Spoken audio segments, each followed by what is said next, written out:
and you are watching Global Awareness Organization Television, GAO TV.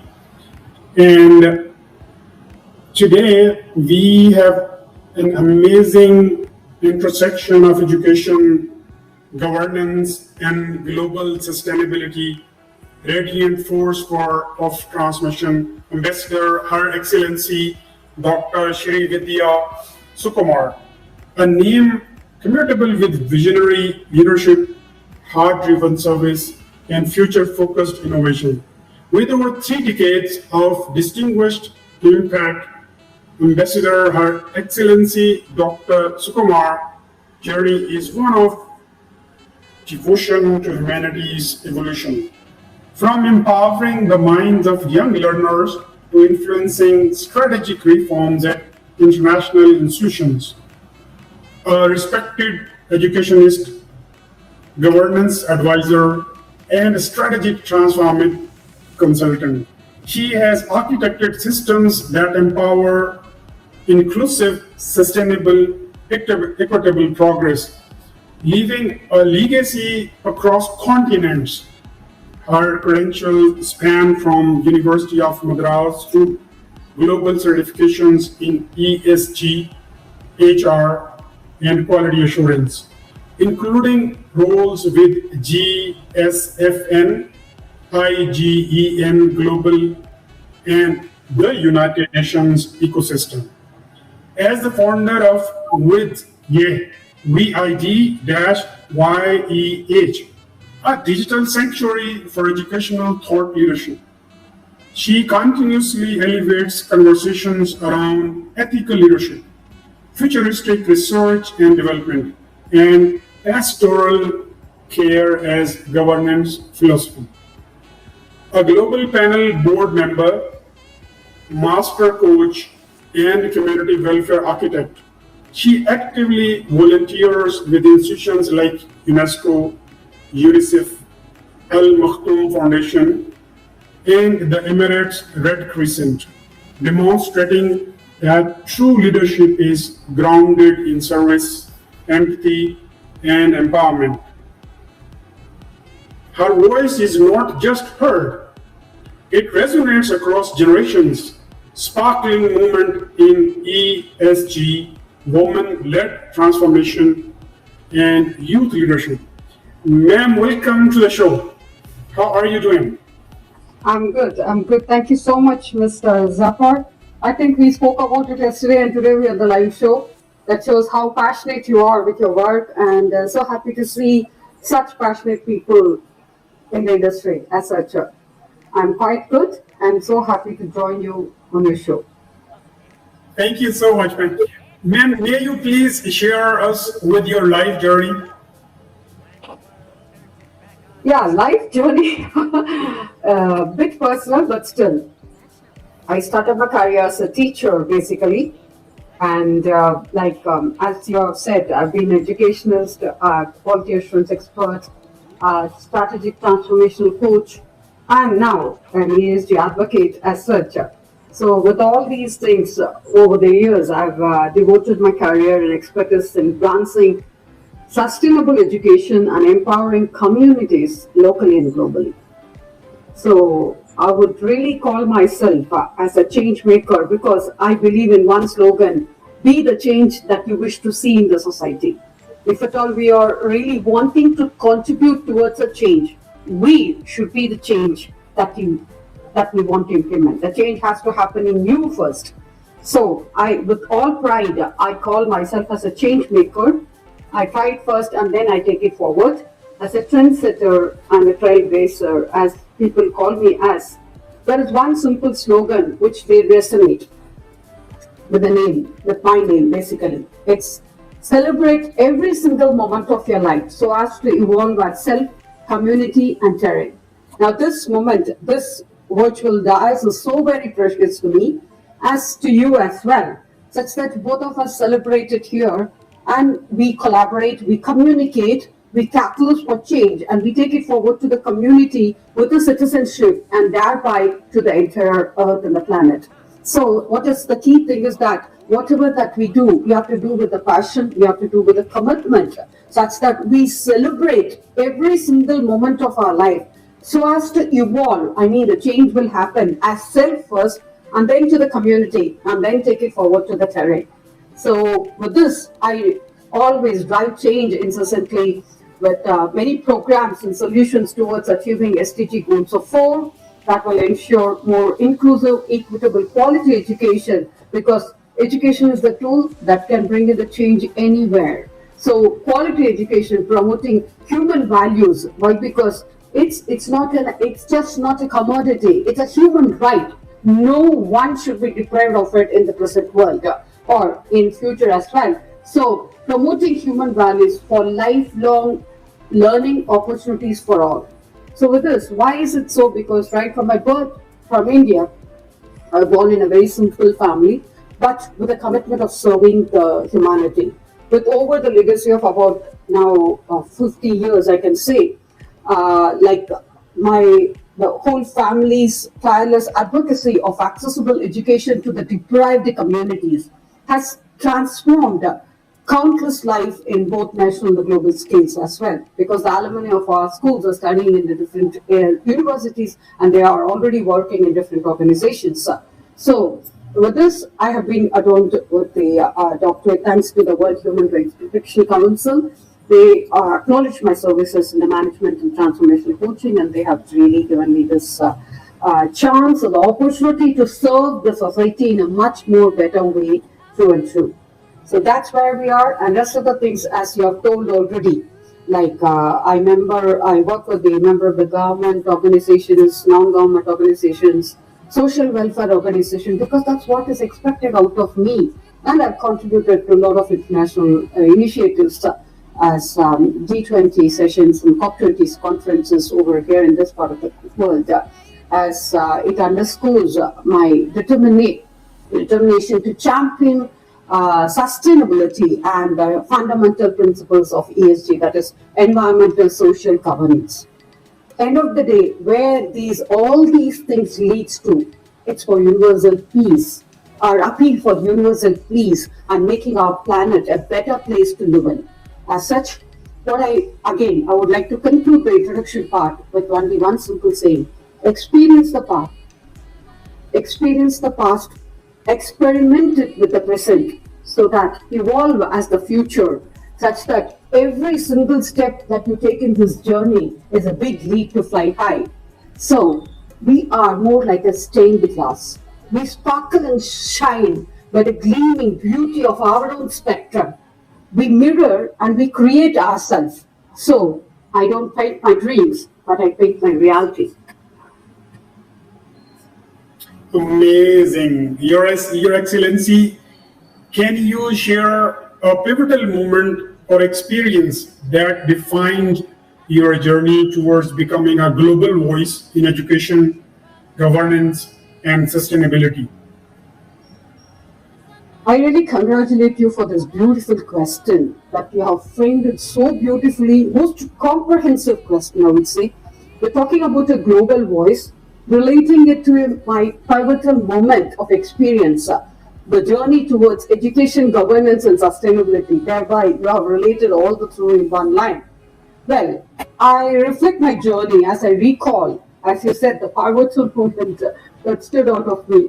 Earlier in my career, I had an opportunity to work with all community-based organizations that focused on providing education, how to underprivileged children, because our schools, the schools that we were running before, we were not charging fees.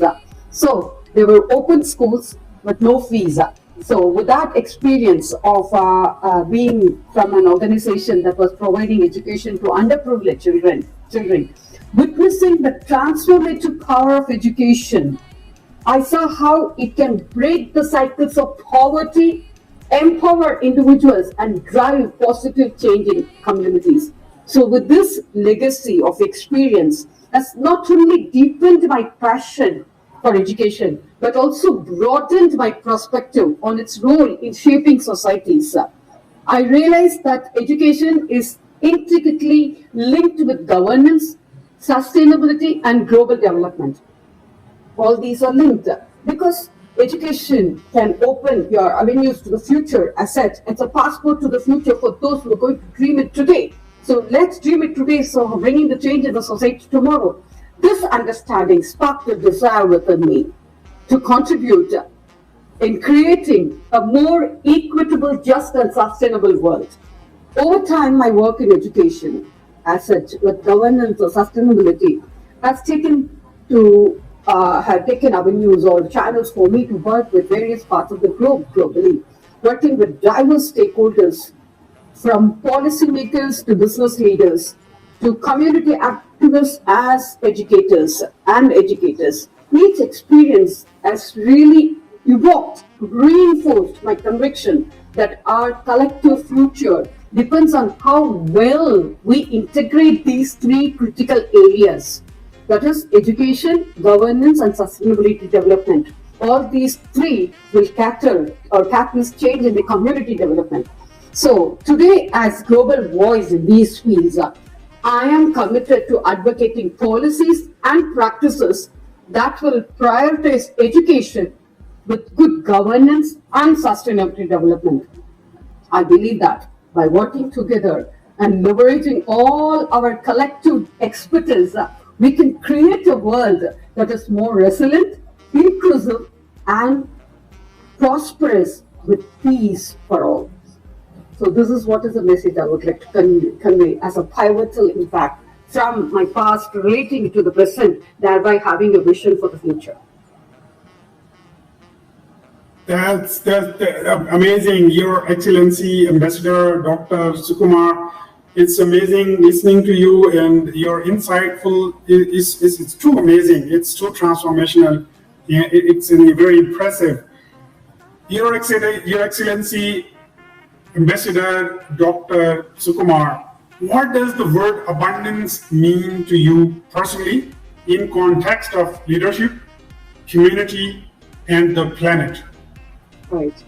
I really like the word abundance, show, the way that you've said that. Because these days, if you really say that, you ask the universe, it will give you in abundance. This is what the trend is going on.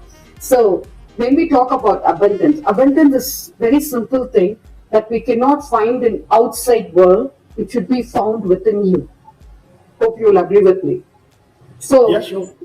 yeah, so the very smile which is on the face, it shows that how abundance has inflicted my glow, my face, and thereby my thoughts, thereby I'm able to bring it to the society or the person whom I'm interacting with, whom I'm working with, such that we are all able to work in cohesion and also in a more peaceful ecosystem. So abundance, definitely. I really like the word. That's why immediately I took up the show. Definitely I liked it. So basically, abundance is like richness in all its forms. It's just not material wealth. It's the richness of experiences. It's the richness of relationships. It's the richness of the opportunities.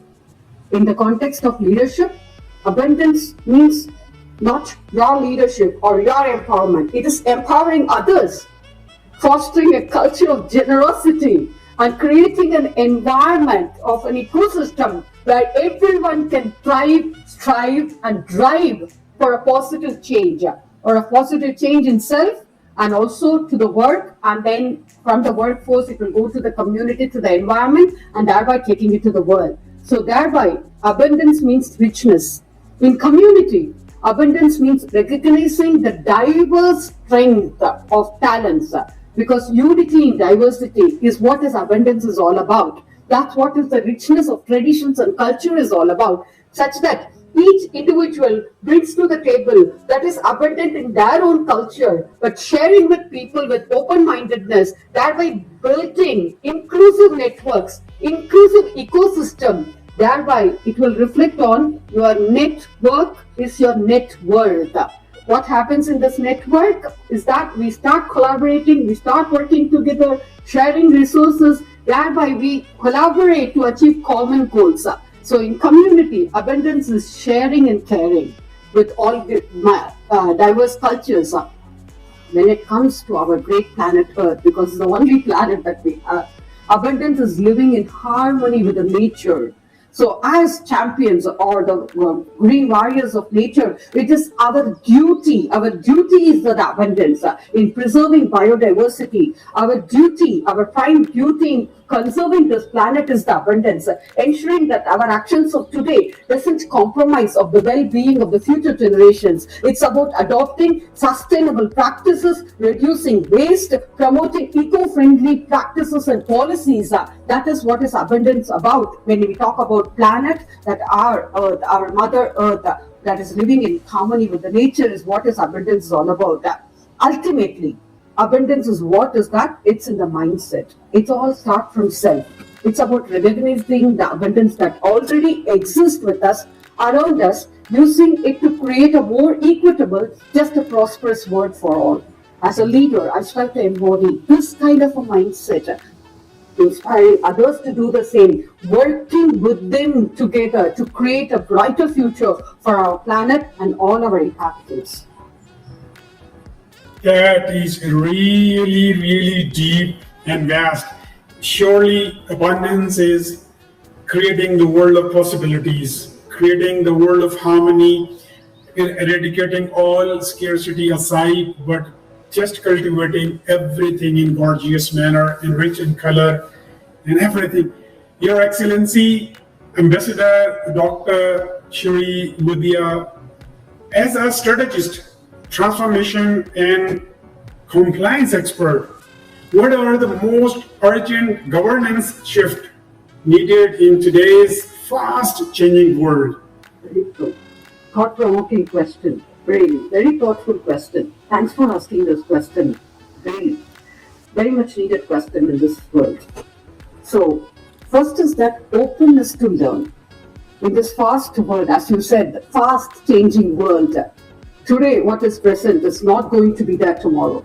And it's not going to be there in the future as such. But our duty as the inmates of this world is that we need to have an open-mindedness to unlearn, relearn, and adapt ourselves. This is what that mindset should be. So embracing adaptive governance, in that sense, like what exists, what was the traditional conventional method governance models which were existing before, they are struggling to keep up the pace of the rapid change. So there is a need, that is a deliberate need for more adaptive, agile governance framework that will respond effectively to all emerging challenges and opportunities. So this is the first need that I would keep, that under the governance shift, this is the first thing. Openness to learn, to really come out of the conventional system, embrace adaptive governance, prepare yourself for the change, the fast changing world. Second is the key thing, integrating sustainability and ESG, without which the life is not going to be exist on this planet. The governance structures must provide sustainability and ESG, that is environmental social governance consideration, and adapt it, include it with embedding sustainability core strategies as in the form of reporting, decision-making processes to ensure long-term resilience and value creation to our great Mother Earth, our future planet. Because the one planet that we have, if we have this one planet, one vision, everything will fall in place such that we all will become, each one of us will become more responsible citizens in contributing towards the same. Third is that enhancing transparency and accountability. So when we are driving for change, what is more needed, what is actual requisite, which is going to be really indispensable in handling the situation, is that transparency and accountability. In an era of increased security and the demand for accountability, governance framework should prioritize transparency, ethical behavior, and robust oversight mechanism. This will include very clear communication, stakeholder engagement, and mechanisms for holding leaders accountable, such that everything is there on the portal, everything that people are able to see and they're able to change. If at all I need to change, I will bring them to change in myself. If at all you need to change, I will help you to change in the process. So this is where the third pillar really forces us to. Then maybe like fostering inclusive decision making.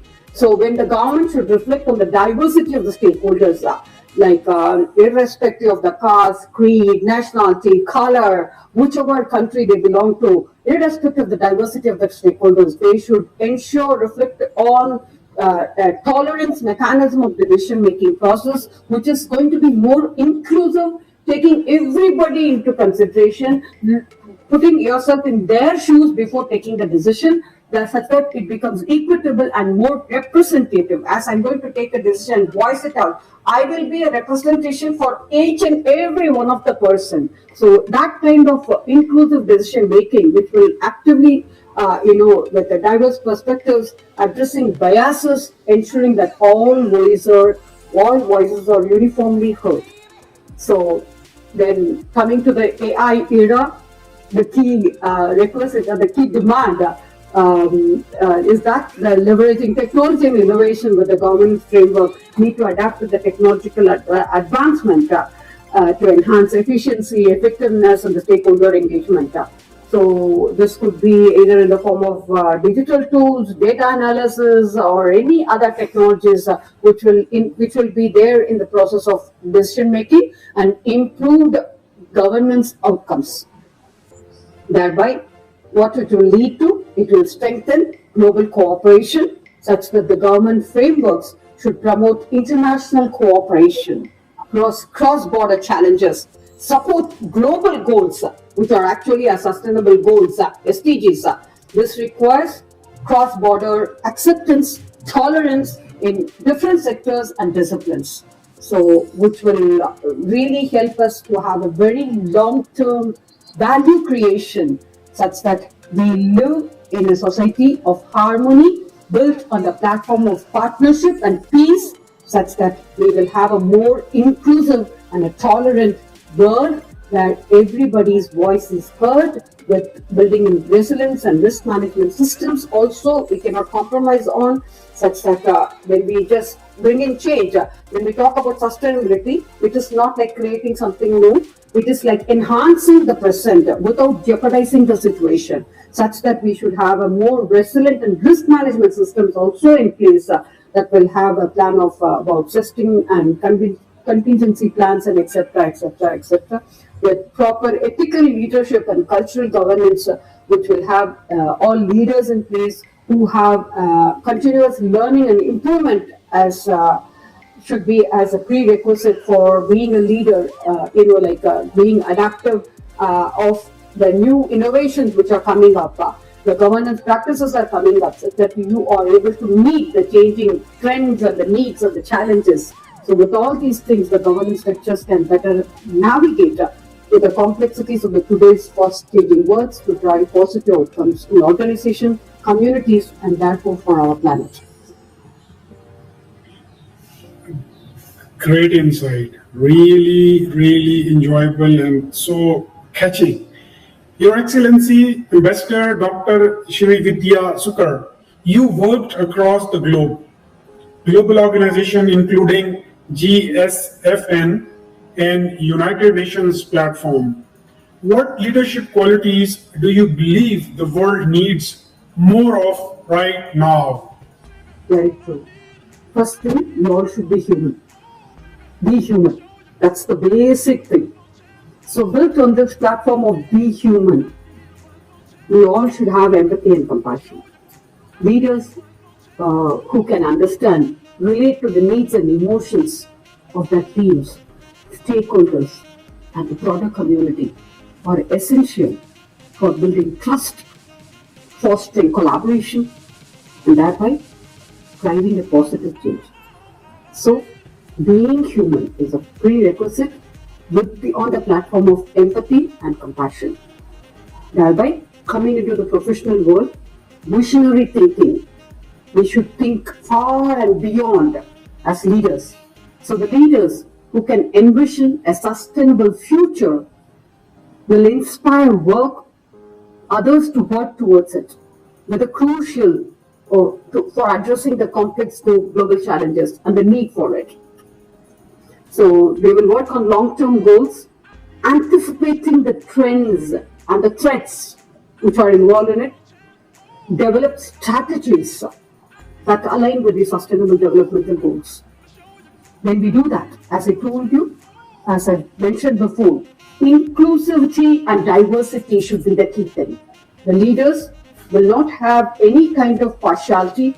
They will be more inclusive. Leaders who will prioritize inclusivity and diversity can create more equitable and innovative organizations. They will actively seek for diverse perspectives, promote representation, and ensure that everyone's voice is heard in the decision-making processes. Thereby, when we bring in change, first thing is going to come is, I'm not going to do that. That way, the ability to adapt to the changing circumstances and bounce back from the setbacks is the vitality of the team leaders in the fast-paced world. So they will pivot strategies, embrace new technologies, and lead that through teams through this uncertainty with all basic integrity and ethical conduct, such that they will not be leaders who will be empowering their force, but still they will prioritize transparency, accountability with a responsible decision making, with a collaborative mindset that they will include across boundaries, build partnerships, and leverage collective strengths that are essential for driving very systematic change. So, such that what is needed in this process is that continuous learning with the systems thinking, such that they will have more innovative solutions to address the complex problems, the complexity of the problems with a holistic mind, such that they will have a curve. They will stay ahead of the curve even to inspire the teams, such that they will be more committed for any professional and sustainable growth. So this kind of leadership will be a very purpose-driven towards global citizenship, and this will definitely inflict and influence positive change, fostering sustainable development and create a better future for all. Amazing. Your Excellency, Ambassador Dr. Srividhya Sukumar, how can educators today go beyond classrooms to help shape future-ready, sustainability-conscious global citizens? Of all the questions, this is my favorite question. Really. Why? Because being an educationist, I'm a very passionate educationist. I believe that education is the one which can bring in the change anywhere.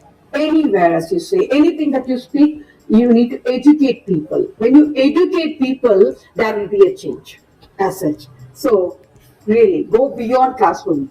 As we think the future of the civilization is being built in the four walls of the classroom, as said before by John Smith, is no more the statement. The future of the civilization is no more built in the four walls of the classroom or the premise of the schools and universities, because education happens everywhere and anywhere and any time of the day. That's what is the new trend is all about. That's what is the sustainable learning is all about. So, here are some ways as educators, when we do that, what is the key thing is that integrate a very real, what do I really mean that? Let's not follow a very conventional way of system of education where it is confined to the four walls of the classroom and people are really thinking about if at all I need to be educated, I need to really go to the school and get myself learned. And that's not the thing. Even at home, sitting at home, I can learn something. And every single experience in life is a learning experience, and that will really help you. That will say that you are educated, you are literate. We don't really need that kind of a very certification process such that you are certified in doing this. First is that the practical application. In that, what is actually required is that relating education to life as such. In the sense, like what is relating education to life is connecting classrooms to the real world issue, encouraging students to apply their knowledge to solve the problems and make a positive impact. Thereby, what is follow through is that fostering global citizenship. Teach students about the global issues. cultural diversity, interconnectedness of working together, such that they do not think that this are the four classrooms where I'm learning, this is where my education is all about, this is the school where I'm studying, or the university or the college I'm studying, I have to learn only here. It's not like that. Education can happen globally anywhere. They start connecting with people. These days, as we know, with the chat GPT, with the Google and everything is there in the system. And so that we can learn ourselves. Self-learning is the best thing that the student can do. Encourage them. What we need to do as educators is that we need to encourage them to think critically about their role in the global community. That is what is the thing. And also promoting sustainability education is not the need of art, it's the key for the future. It's the key which is going to open the doors of the future. So incorporating sustainability into the topics of the curriculum, such as climatic change, environmental conservation, social justice, very simple thing that the teachers and the educators can do is that anyway they are preparing lesson plan. Just the lesson plan of that particular topic, they can say that this particular topic is catering to dash a sustainability goal of SDG 4, SDG 5, SDG 6. This will really handle the problem and help the students understand the importance of the sustainable practices and their impact on the planet, such that we don't need to think about saving the planet on ourselves, but our student community will do it. So thereby encouraging community engagement, partnering with the local organizations, business group and communities to provide students opportunities as interns for hands-on learning activities and services. This will help the students to develop a sense of social responsibility and civic engagement, such that they will develop a love for each other, respect for each other, respect for the nature, respect for the community, respect for everyone. When there is love, there is always a respect. When there is respect, there is always a growth. If we don't follow this triangle, it's going to be very difficult to handle. So in that case, develop critical thinking and problem solving skills, encouraging students to think critically about the complex and issues of the world, help them to develop creative solutions for that, such that these students who are learning with us, they will not be job seekers, they will be job givers. They will become entrepreneurs and they will be able to give job. They will be able to have their own businesses. They will drive their own self. They will have their own businesses and they will employ more. They will work collaboratively with more and more people, building strong relationships with empathy for others. Thereby, it will really develop global citizens. So definitely not compromising on the technological part of it, with the usage of digital tools and platforms which will make our life easier, connect students from peers around the world, thereby facilitating cross-cultural exchange and collaboration, modeling sustainable practices, thereby demonstrating the importance of living sustainably and responsibly. So if we do that, this will really encourage for student leadership and legacy that will help to voice their opinions and make a positive impact in the society, from self to the community and then to the planet. Thank you so much. Your Excellency, Srividhya Sukumar, you've seen youth leading transformation. And what support do they need most from leaders like yourself? In the sense, when we talk about youth, they are the key for changing bringing the change in the society. In the sense, they are the power. They have the power to change the trends in their advocacy. Say, for example, then instead of doing these things in our own regime, in the sense that can always, when we give it to the youth, they learn to collaborate with people with more kind of, but with only problem which we have with the youth communities is that it will be very difficult to bring them under our control. So in that case, what is the key thing that we need to inculcate in the youth is that the values. The human values have to be inculcated with them with proper regional or cultural methodologies and the norms and the disciplines which they will be able to employ themselves as such, and they will be able to do it. If we do that, there will be a proper stakeholder engagement of including customers, employers, and working with the communities as with the more kind of process which are driving innovation also will not be a compromise, because youth are the one who are bringing the change in the society. So in that case, involving youth in the, especially the global youth, because our team which we are working with the UN is that the youth sector. So there, if you see youth from different parts of the globe with diverse background as such, and they come and they implement it because they put forth their problem first. So each one of us get to collaborate and hear from each one of the country or the nation that they are representing, and they voice out their solutions for that particular nation. That becomes a learning experience for the other youth, such that they are able to get it implemented. At least they are able to learn from them, and they are able to implement it in that particular country if it is applicable. So bringing in youth is going to be the actual trend of the future world. Sorry. Yes. Thank you so much. Your Excellency, Ambassador Dr. Srividhya Sukumar, in what ways is ESG, environmental social governance, becoming a new form of capital in business, policy, and development? Actually, ESG is actually a call for the world. It's a call for the future. Why? Because this ESG is a new trend which has come. It is, and ESG means environmental, social governance, and it's a new form of capital in business, policy, and development. So when we do that, it becomes first thing what we need to take into consideration is, when we talk about business, investors' expectations. So ESG considerations, when we implement them as a strategy, as a system, so ESG's consideration are becoming the key factor in investment decisions, with many investors prioritizing companies that demonstrate a very strong ESG performance. And this ESG is maybe new with a new caption or the new name now, but it has been in vogue, it has been in practice as CSR activities before, that is community service related activities. That particular aspect has evolved as ESG governance now for better performance as such.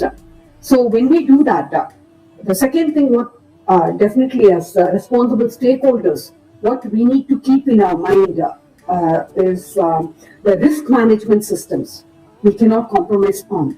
So the ESG factors, when they're incorporated or being integrated into the framework of the risk management systems, how it helps us, we will be able to identify the potential risks which are involved in that, and thereby with the SWOT analysis, it's not only addressing threats, on the other hand, it will help us to open avenues for the new opportunities. So to mitigate all the negative impacts and making it with a positive vibe on business and stakeholders. So with the risk management system of the ESG factors, definitely this will help. Then when we do that, an island cannot exist on its own, or a tree cannot form a garden. In that case, what we need to work with the community. We need to work with the people.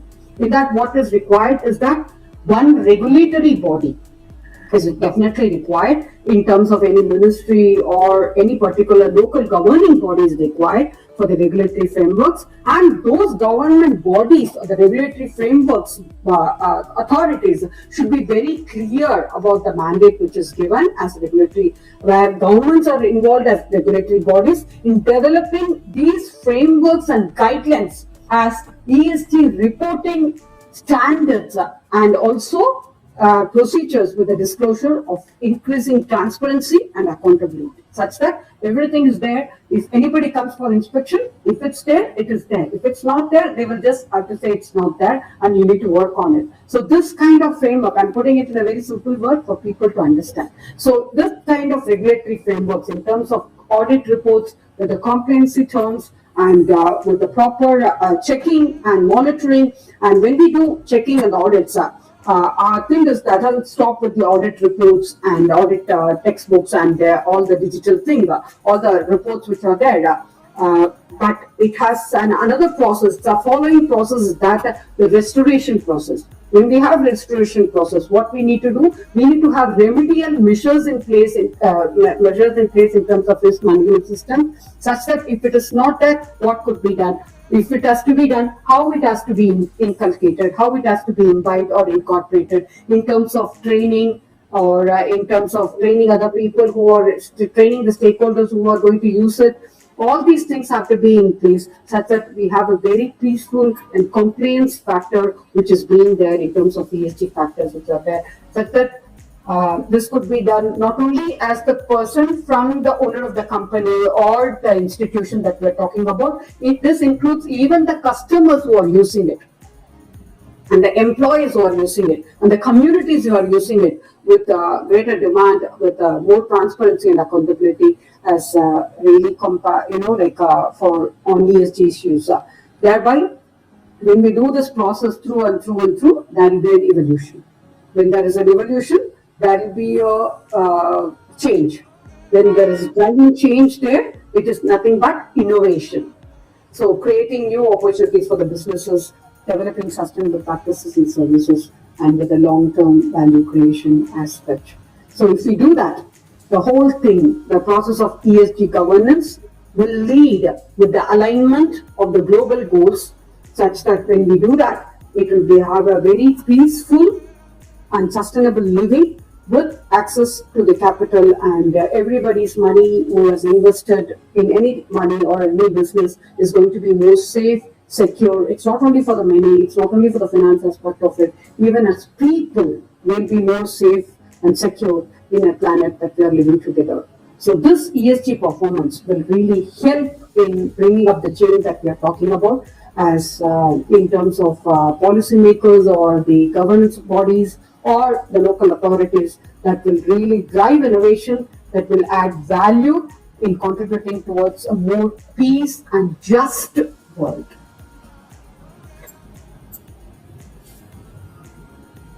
Your Excellency, Ambassador Dr. Srividhya Sukumar, you are a role model for many women across the world. What barriers do you still see, and how do you help break them?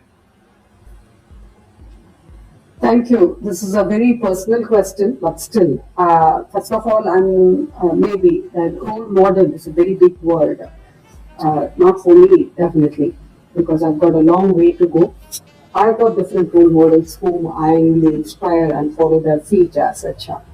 So the first thing is that though we say about women are empowered, women empowerment, all within quotation, it's a fact. It's actual reality. It's a blunt truth which is existing, the gender bias and stereotypes. Women often face the biases and the stereotypes that, you know what happens? That limit their opportunities and potentialities. This is the first thing that we need to really take care. If at all we do that, then it will be a more nice place to live in. And because of that, what happens? There is a lack of representation of women in where actually they deserve to be. So the women are underrepresented to leadership positions. It happens. We cannot say no. You tell me, does it happen? It happens, which makes very difficult for the women to find their actual goals and their actual aspirations to be met with.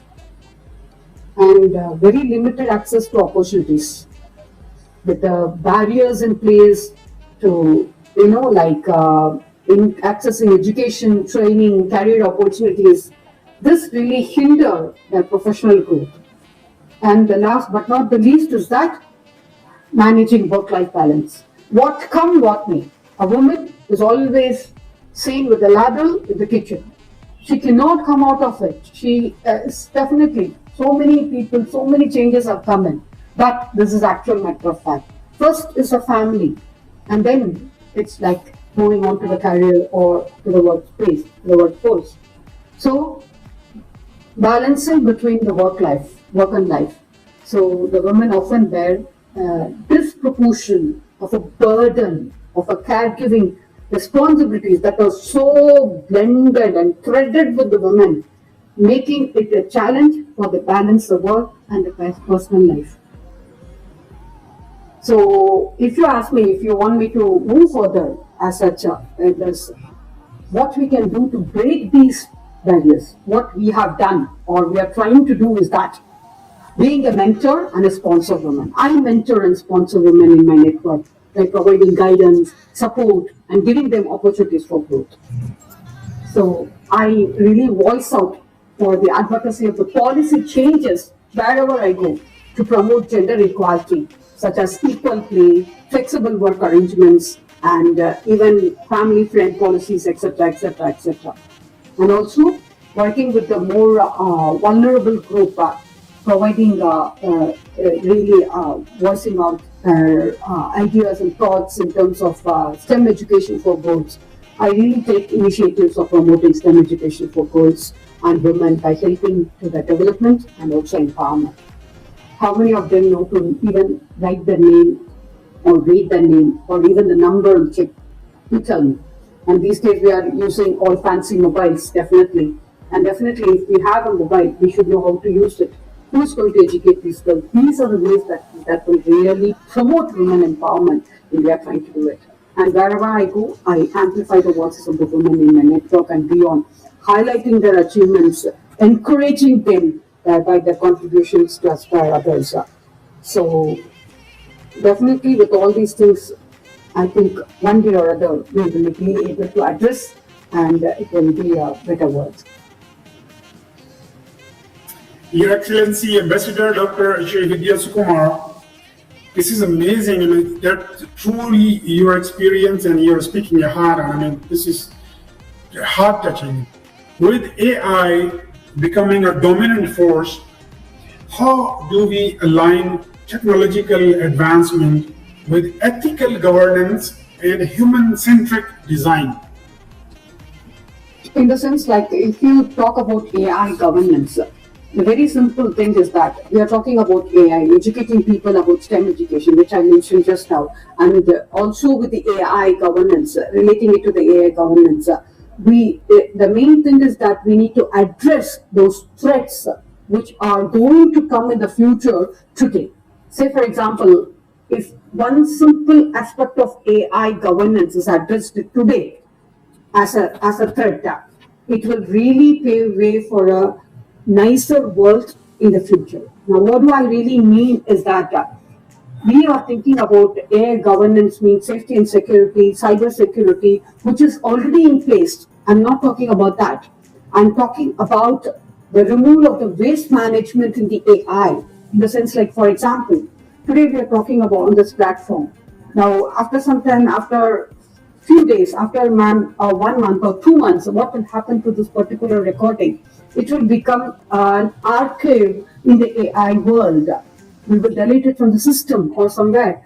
But we may be thinking that, okay, this is fine, let it gone. I deleted it from my system, but it is there in the cloud somewhere. Who is going to delete it from the cloud? Who is going to remove it? Who is going to remove the waste from the cloud? We are talking about now, I gave you a very good example of what we are doing today with relating, like that every single second, the waste is being collected in the cloud. Who is going to remove all those waste and what we are going to do with the waste? Where we are going to align the waste? Where we are going to take it? Have anyone thought about it in AI governance? AI governance, when we talk about security, safety, everything, data handling, I do agree that everything is there and people have started working on it. But nobody has ever given a thought to this waste management system of the AI governance at all. This is what people should start working on it now, such that 10 years from now, we will have a safe place. Otherwise, what will happen with all these, we are talking about plastic bottles clearing, refining seas, oceans, water bodies, and everything, etc., which we have not thought 10 or 15 years before, or 2 to 3 decades before. Now, this is what will happen to AI governance if we don't think about it today. This is the key threat of the AI governance, which everybody has to address. The rest of the things, everything is being taken care, but people should be more responsible in using it. It is our responsibility in using the data very clearly, very systematically, such that what is required, only that I will take. That's what is the AI governance is all about, and this is what the future threat is all about. And if we are going to address this particular threat of AI governance, then we'll have a safe world. Thank you. Your Excellency, Ambassador Dr. Srividhya Sukumar, if you could implement one global policy tomorrow to accelerate abundance and sustainability, what would it be and why? One global policy. Why you are so stingy? You are asking about one global policy where there are so many issues around the globe. Yeah. Right. Okay. The first thing is. Yeah, just because of the scarcity mindset we have, that's why I'm asking one, only one, to begin with. Yeah, I'm very greedy in that matter. Universal basic income, that is UBI.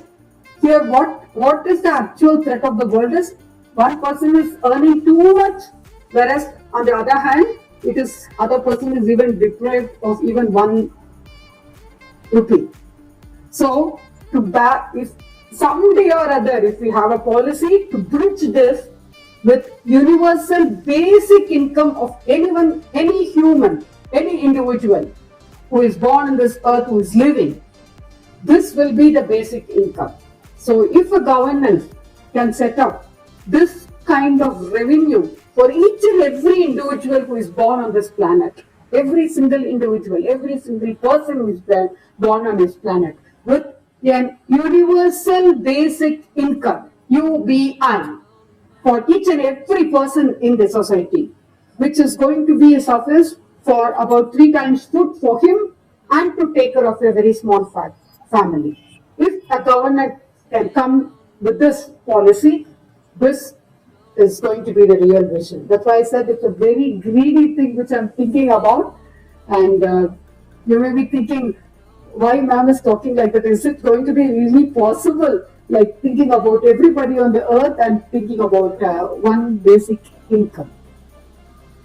If we are trying to bridge this with more funding, yeah, how we can do this is that the money which is being generated should be uniformly distributed.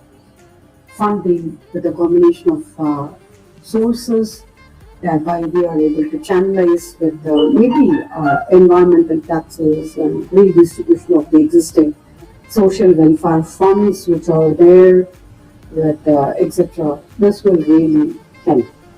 So that's what is the only thing which I'm thinking about, and this will help to reduce poverty, ensure that every single person has access to the basic necessities. So by prioritizing secondly sustainable living, as I told you, sustainability is not something creating something new or whatever thing. Bringing a change in the present, evolving it for the better without jeopardizing the present. That's what sustainable is all about. Such that every single person's need is met, and individuals are being incentivized with more eco-friendly choices, taking more responsibility on reducing carbon footprint, promoting for sustainable development. And this UBI, which I mentioned, it will provide a very safety net for enabling individuals to pursue their entrepreneurship ventures. Even a small pottery shop, he will think about having his own pottery made with a clay molding, and he will go sell pots, or he will do farming, he will grow fruits, he will go sell the fruits. Thereby, with more kind of innovation, creativity will follow through more and more, such that new norms will come, new ventures will come. Once we give this UBI, universal basic income, to each and every one of the citizen of every single country is going to get it. This will have a financial security, this will reduce stress, anxiety, mental health issues, promoting overall well-being of everyone. So this will definitely take a step forward for a more equitable, sustainable and abundant world, where everyone will have an opportunity to strive, thrive and drive their own dreams. So sweet of you, Your Excellency, Ambassador Dr. Srividhya Sukumar. Lastly, but not leastly, what message or mantra would you share today with the world watching, especially the next generation of abundance driven leaders? Yeah. We started with that, but still I would like to repeat it since you're asking it. So with the closing reflections, I would say that celebrate every single moment of your life. Celebrate it. Every single, whether it is a failure or success, doesn't matter. And failures are has more value because every single experience in life is a learning experience. And to the irony, when we talk about celebrating, we think about only success, celebrating success. Whereas success is very short-lived. Just that moment on the stage, yes, applaud, hands, all done, finish. Success is gone. Then it is just what next. But it is the failures which will keep on working in our thought, how to make it, how to make it, how to make it happen, how to make it happen. That drive really helps you to move forward in your life. So whether it is a learning experience, whether it is success or failure, doesn't matter. Celebrate every single moment of your life so as to evolve as self, community, and terrain. First, bring the change in you, evolve evolution in you, and then from the self, you influence your society such that from the society, you take it forward to the planet or the terrain. So this is what is the mantra which I mean. So in that case, in that process, you empower yourself, you will empower others, you will dream big, act very boldly, and such that your journey is not just a process, it's not just for the destination, but it's an ongoing process where abundance meets its purpose, where innovation meets compassion, and every individual can thrive, and drive their dreams. So, to the next generation of abundance-driven leaders, I say that be the change that you wish to see. Lead with empathy, innovate with purpose, collaborate with passion.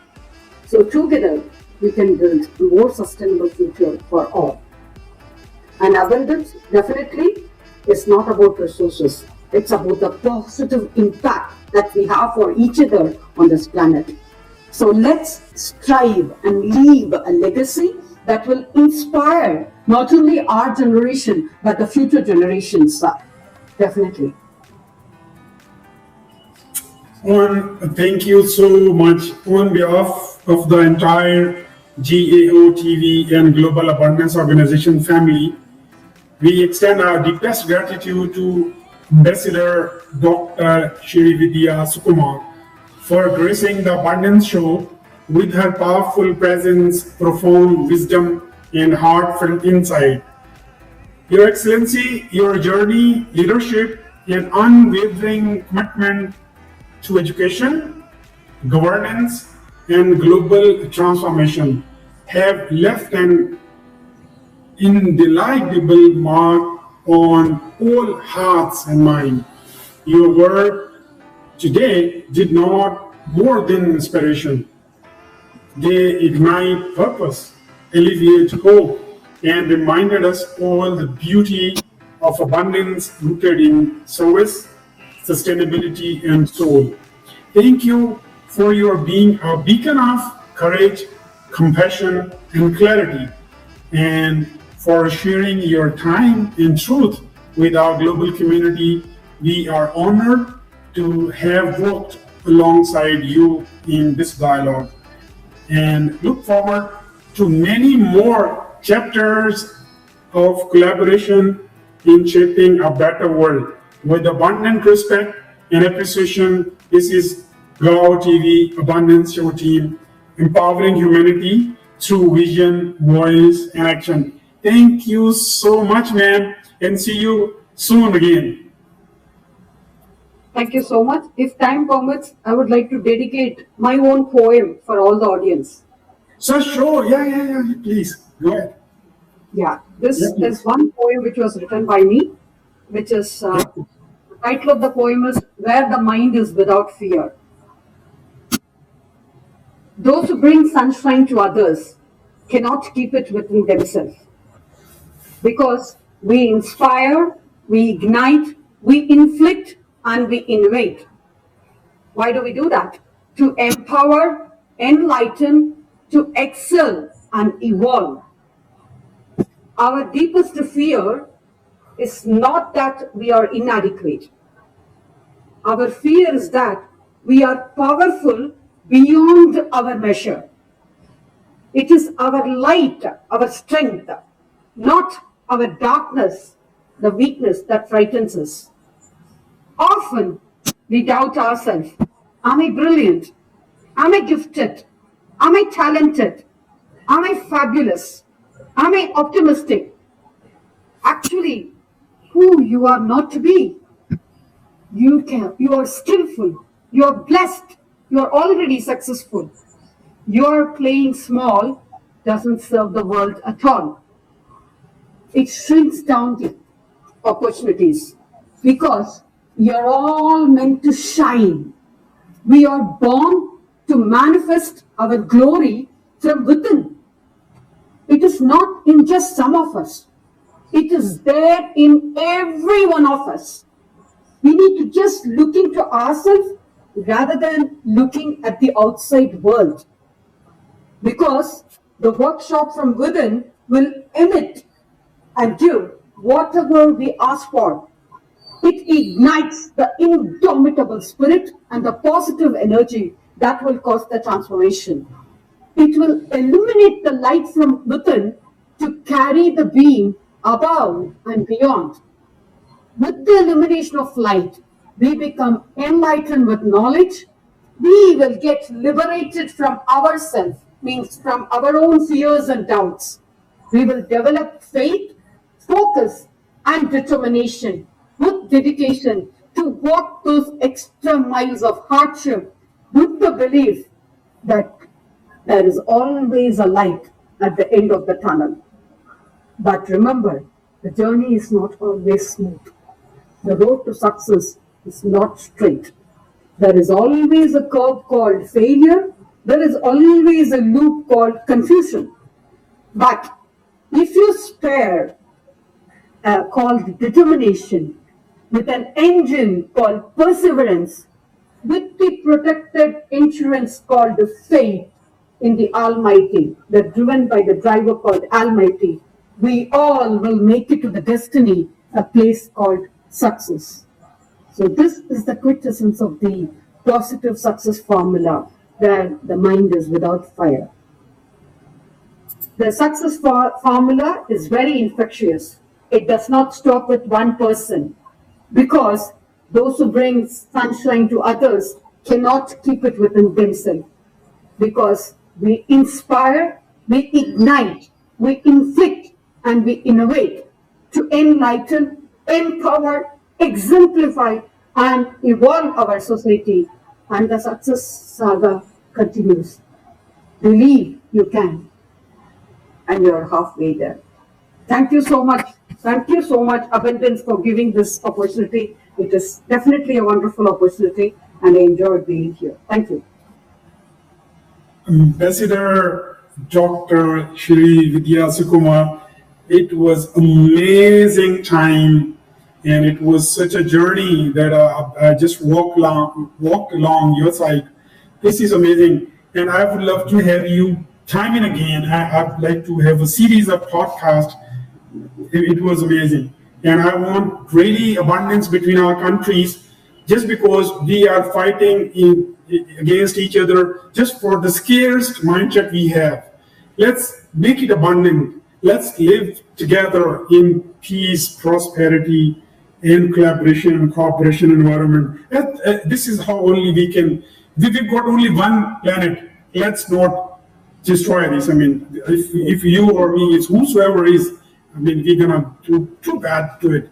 Let's live together. And I really, you be the voice from your side, and I am the voice from my side. Let's connect these all powers for the peace, prosperity, and collaboration and cooperation. Seeing you soon, Ambassador, Her Excellency Dr. Srividhya Sukumar.